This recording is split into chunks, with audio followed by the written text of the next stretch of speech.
What if World War III has already begun, but we haven't recognized it yet? History teaches us that the onset of major conflicts often goes unnoticed until it's too late.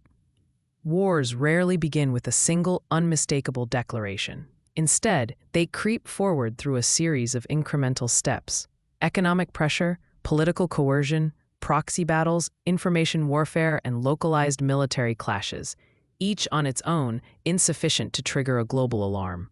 World War II, for instance, escalated gradually. The political concessions of the 1930s, the annexations and invasions across Europe and Asia, and the systematic erosion of diplomatic norms all preceded the full, unmistakable conflagration.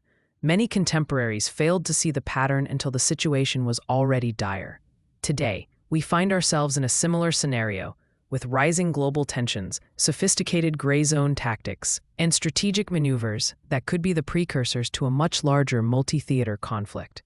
One of the most significant developments is China's rapid military buildup and strategic projection.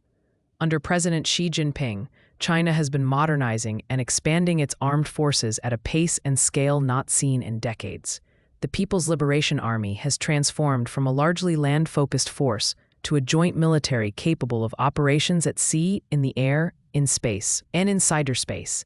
The PLA Navy now claims the largest number of hulls of any maritime force, and Chinese shipbuilding yards have output that frequently surpasses Western rates. The country has introduced new classes of destroyers, amphibious assault ships, and aircraft carriers, a clear signal that Beijing intends to project power far beyond its immediate coastline. China's naval aspirations are matched by a fast-growing strategic deterrent.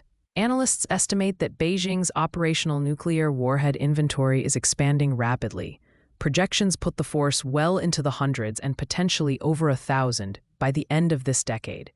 That accelerated modernization of missiles, warheads, and delivery platforms changes the strategic calculus in the Indo-Pacific and globally. A nuclear-capable maritime strike, long-range ballistic missile improvements, or even more sophisticated anti-access systems would alter risk calculations for regional states and the United States. But this military expansion is not without internal friction. Anti-corruption campaigns and political consolidations have led to the sidelining or removal of senior officers, including several high-ranking defense officials. While such moves are presented as efforts to strengthen institutional integrity, they also reveal tensions inside the PLA between political oversight and professional military judgment. Purges and reorganizations can produce short-term disruptions in readiness and command continuity, even as they signal a leadership intent on centralizing control of military power. Chinese assertiveness is not limited to force structure. Regional behavior has become more confrontational. Incidents in the South China Sea, from aggressive patrols and reclamation projects to collisions and near misses at sea, illustrate how routine maritime operations can escalate quickly when multiple claimants contest the same waters. Moves to encroach on other countries' exclusive economic zones, interfere with freedom of navigation, or conduct coercive island-building exercises are practical demonstrations of a strategy to alter facts on the water without full-scale war. Taiwan remains the most acute flashpoint. Large-scale PLA rehearsals for blockades or amphibious operations have grown in scope and frequency, signaling a willingness to normalize high-intensity training for potential forcible reunification scenarios. Beyond China, other revisionist powers are reshaping the security landscape. Russia's campaign in Ukraine has not only been a conventional war of territory, but also a war of society and culture. Reports of forced relocations, coerced education policies designed to impose a different language, and the abduction of children underscore a strategy that seeks to erase or assimilate identities in occupied regions.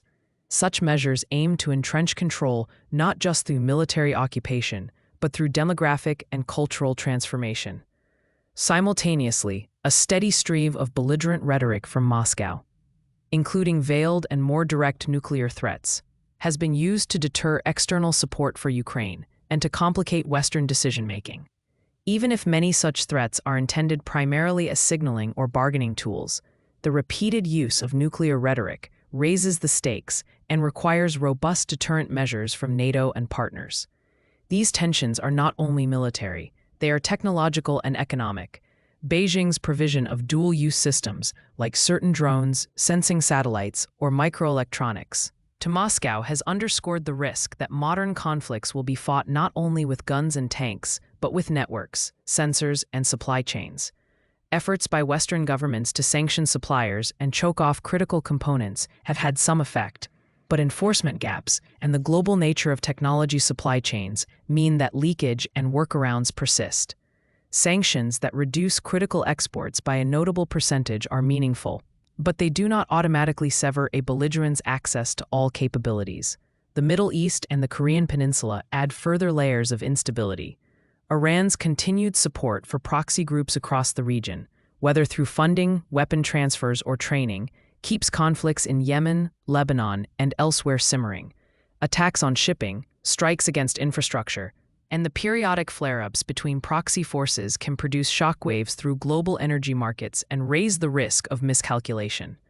North Korea's persistent missile testing and nuclear rhetoric keep Northeast Asian security on edge and require sustained diplomatic and defensive responses from Seoul, Tokyo, and their allies. Taken together, the actions of China, Russia, Iran, and North Korea look less like isolated incidents and more like a concerted pattern of assertiveness. Each uses a mix of conventional power, asymmetric tools, economic coercion, and information operations to challenge the existing rules-based order. There are increasing strategic alignments and tactical coordination, whether explicit partnerships or reciprocal tolerance, that amplify the impact of each actor's moves. When regional crises in different theaters interact, for example, when supply chains are disrupted by South China Sea tensions, while energy markets are roiled by Middle Eastern strikes, the result can be cascading effects that magnify instability far beyond the immediate combat zones. So, are we witnessing the early stages of World War III? The label World War implies global, multi-front conflict involving major powers and their allies, a scale we have not yet reached in direct declared combat. But if we define modern World War as a period during which great power competition becomes persistent, multi-domain, and globally consequential, then the present trajectory raises that worry. The interplay of expanding military capabilities, gray zone coercion, proxy warfare, and economic interdependence means localized conflicts have a much higher probability of escalating or interacting in ways that produce wider confrontation. The implications for global stability are profound. Escalating tensions can interrupt trade routes, spook financial markets, and force countries to choose sides in ways that fragment international institutions. Supply chain shocks in semiconductors, shipping, or energy would ripple through consumer prices and industrial output. Refugee flows, humanitarian crises, and the erosion of diplomatic norms would reshape political landscapes for years. For everyday viewers, this means the possibility of higher prices, less certain travel and investment, and a world where countries increasingly prioritize security over cooperation. While we may not yet be in a conventional, declared world war, the signs of escalating global tensions are evident and worrying. Understanding the mosaic of military modernization, coercive diplomacy, proxy conflict, and economic pressure helps explain why the risk environment has shifted. Staying informed, supporting robust deterrence and diplomacy, and recognizing the connections between seemingly separate crises are essential steps to prevent further escalation. Thank you for watching Geotactics today. If you found this analysis insightful, please like, comment, and subscribe for more in-depth discussions on global geopolitical developments.